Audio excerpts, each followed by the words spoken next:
চোখ বন্ধ করে 5 বার সূরাতুল ইখলাস পড়লে কি হয়? আমরা অনেকেই ব্যাপারে অনেকেই জানি না।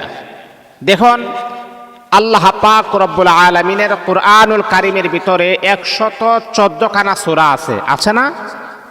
114 খানা সূরা আছে কুরআনুল কারীমের ভিতরে।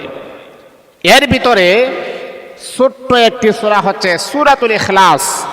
এই সূরা ইখলাস যদি আপনি চোখটাকে বন্ধ করে দিয়ে আল্লাহ পাকের উপরে পরিপূর্ণ আস্থা, পরিপূর্ণ ভরসা রেখে যদি মাত্র 5 বার যদি আপনি পড়তে পারেন, তাহলে এটার রেজাল্টটা কি আসে এই ব্যাপারে যদি আপনি জানতেন, তাহলে আপনি নিজেই অবাক হয়ে যাইতেন।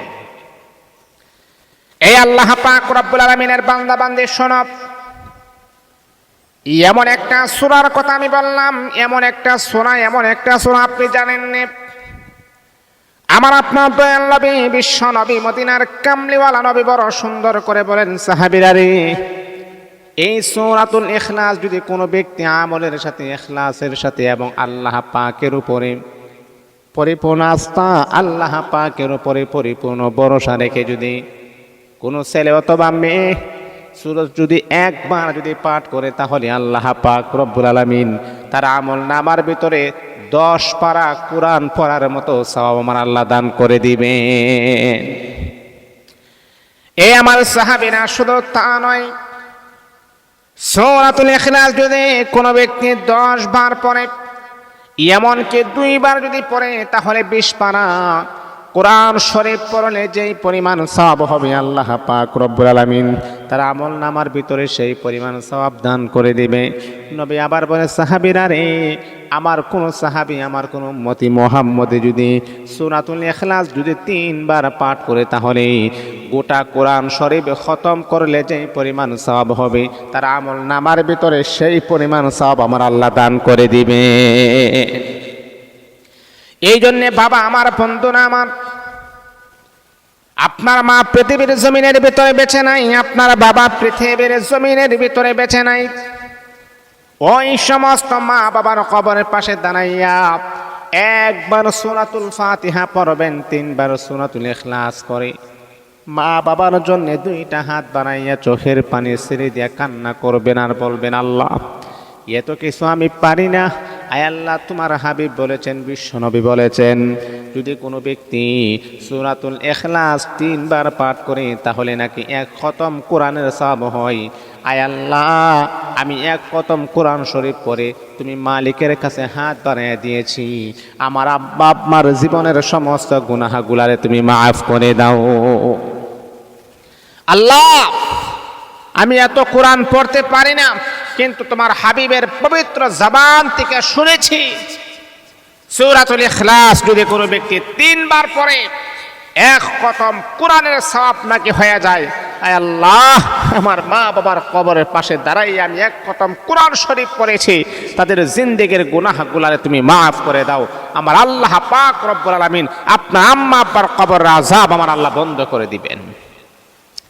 এই আমার বন্ধু আমার শোনা, তাহলে আপনি যদি চোখ বন্ধ করে সূরাতুল ইখলাস যদি 5 বার আপনি পড়েন, তাহলে এটার কি ফজিলত হতে পারে? এই আমার বন্ধু, আমি আপনাকে বলবো, শোনো, এই আমলটা যখন আপনি করবেন, এই আমলটা আপনি আপনার প্রিয় মানুষের জন্য করতে পারেন, অথবা যে কোনো মানুষকে আপনি আপনার আয়াত আনার জন্য করতে পারেন, অথবা আপনার স্বামী আপনার কথা শুনে না, আপনার স্বামী আপনার কথা শুনে না, পরকীয়াতে লিপ্ত আছে, আপনি আপনার স্বামীর জন্য আমলটা করতে পারেন। ও আমার মা, ও আমার বাবা, আপনার স্ত্রী আপনার কথা শুনে না, তাহলে আপনি আপনার স্ত্রীর জন্য আমলটা করতে পারেন। ইনশাআল্লাহ আল্লাহ পাকের অশেষ মেহেরবানিতে আপনার স্বামী স্ত্রীর মাঝে মিল মোহাব্বত আমার আল্লাহ আরো বেশি বৃদ্ধি করে দিবে। অনেক সময় এমন আছে না যে স্বামী তার স্ত্রীর কথা শুনে না, আবার অনেক সময় আছে যে স্ত্রী তার স্বামীর কথা শুনে না। এমনটা যদি হয়, তাহলে আমলটা আপনি করবেন, ইনশাআল্লাহ এটার ফজিলত আপনি পেয়ে যাবেন ইনশাআল্লাহ। তাহলে কোন সময় করবেন? আমি আপনাদেরকে বলবো, প্রথমে 5 ওয়াক্ত নামাজ পড়তে হবে, 5 ওয়াক্ত নামাজ।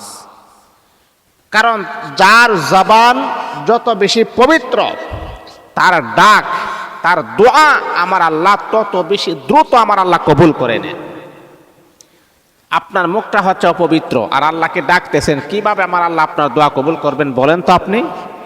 এই জন্য যার জবান যত পবিত্র হবে তার দোয়া তত দ্রুত গতিতে আমার আল্লাহ কবুল করে নিবেন। এই জন্য বাবা, আমার বন্ধুরা, আমার মা বোনেরা, জবানটাকে আপনি পবিত্র করেন।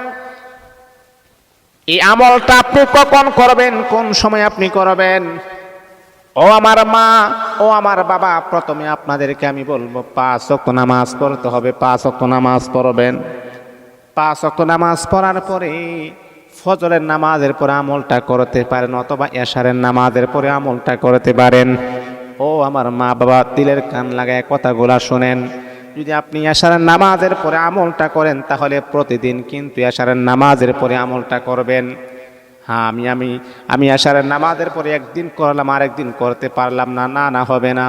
যে কোনো একটা সময়কে আপনি নির্দিষ্ট করে নেন, যাতে করে আমি এই সময় প্রত্যেক দিন আমলটা করতে পারি।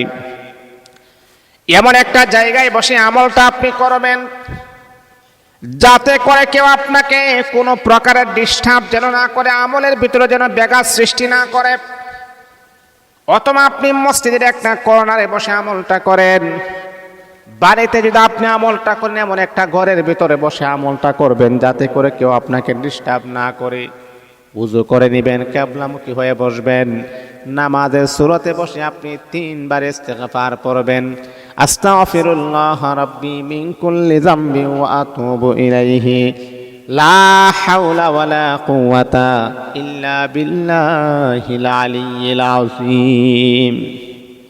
এই ইস্তিগফারটা আপনি 3 বার আপনি পড়বেন। 1 বার, 2 বার, 3 বার। তারপর আপনি দুরূদ শরীফ পড়বেন, দুরূদ ইব্রাহিম, যে দুরূদটা আমরা নামাজে পড়ি, আল্লাহুম্মা সাল্লি আলা, আল্লাহুম্মা বারিক আলা, দুরূদ ইব্রাহিমটা আপনি পড়বেন। 3 বার ইস্তিগফার, 3 বার দুরূদ ইব্রাহিম, দুরূদ শরীফ আপনি পড়বেন। এই আমার মা, আমার বাবা, তারপরে আপনি চোখটাকে বন্ধ করে দিয়ে আপনি আউযু বিল্লাহি মিনাশ শাইতানির রাজিম, বিসমিল্লাহির রহমানির রহিম, কুল হুয়াল্লাহু আহাদ, আল্লাহুস সামাদ, লাম ইয়ালিদ ওয়া লাম ইউলাদ ওয়া লাম ইয়াকুল লাহু কুফুয়ান আহাদ। একবার এমন করে করে আবার বিসমিল্লাহ সহ পড়বেন, আরো 4 বার, 5 বার যখন হয়ে যাবে, তারপর আপনি চোখটাকে বন্ধ করে বলবেন, আল্লাহ, আমার স্বামী পরকীয়াতে লিপ্ত হয়ে গেছে, আমার স্বামী আমার কথা শুনে না।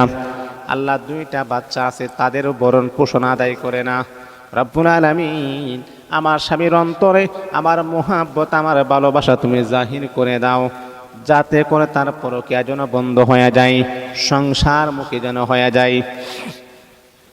এই আমার বাবা, যদি আপনার স্ত্রী যদি বাবার বাড়িতে চলে যায়, এমনকি আপনার স্ত্রীও যদি অন্য কোনো পরপুরুষের সাথে কথা বলে, তাহলে এই আমলটা আপনিও করবেন। চোখ বন্ধ করে বলবেন, আল্লাহ, আমি চাই না আমার সংসারটা একেবারে তছনছ হয়ে যাক। আমার স্ত্রী যদি চলে যায়, ঠিক আছে, আমি আরেকটা বিবাহ করতে পারবো, আমারও কিন্তু স্ত্রী হবে। কিন্তু রব্বুল আলামিন, আমার স্ত্রীর যে আপন সন্তানগুলা রেখে চলে যাচ্ছে, ওই স্ত্রীকে বিবাহ করলে ওই স্ত্রী কখনো তার আমার এই সন্তানগুলাকে আপন করে নেবে না। আল্লাহ, আমি চাই না আমার সংসারটা ধ্বংস হয়ে যাক। রব্বুল আলামিন, আয় আল্লাহ, তুমি তো আহকামুল হাকিমিন, তুমি তো রব্বে কাবার মালিক। এমন একটি সূরা আপনি পড়েছেন যে সূরার ভিতরে তাওহীদের আলোচনা আছে, যে সূরার ভিতরে আমার আল্লাহর পরিচয় তুলে ধরেছেন। এই সূরাটা পড়ে আল্লাহ পাকের কাছে যদি আপনি চাইতে পারেন, আল্লাহ, আমার স্ত্রীর অন্তরে আমার মোহাব্বত তুমি জাগ্রত করে দাও, আমার স্ত্রীর অন্তরে বাচ্চাদের মোহাব্বত তুমি জাগ্রত করে দাও, যাতে করে সংসারটা যেন এলোমেলো যেন না হয়ে যায়। এমন করে করে আপনি চোখ বন্ধ করে যখন দোয়া করবেন রে বাবা, ইনশাআল্লাহ আল্লাহ পাকের অশেষ মেহেরবানিতে স্বামী স্ত্রীর মাঝে মিল, মোহাব্বত, ভালোবাসা আমার আল্লাহ আরো বেশি পয়দা করে দিবে। এই জন্য আমলটা আপনি করবেন, কমাস কম আমলটা আপনি 21 দিন আপনি আমলটা করবেন।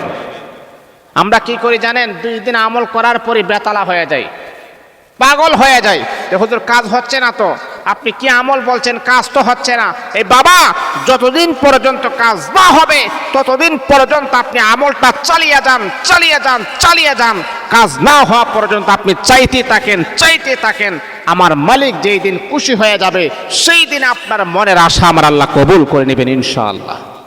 এই জন্যে আমল করার ক্ষেত্রে পাগল হওয়া যাবে না, একেবারে রিল্যাক্স থাকতে হবে, একেবারে অ্যাক্টিভ থাকতে হবে, আমলের সাথে লেগে থাকতে হবে। এই জন্যে মা বাবা এই সূরাতুল ইখলাস যদি চোখ বন্ধ করে 5 বার পড়েন, তার ফলাফলটা আপনি অবশ্যই অতি দ্রুত আপনি পেয়ে যাবেন।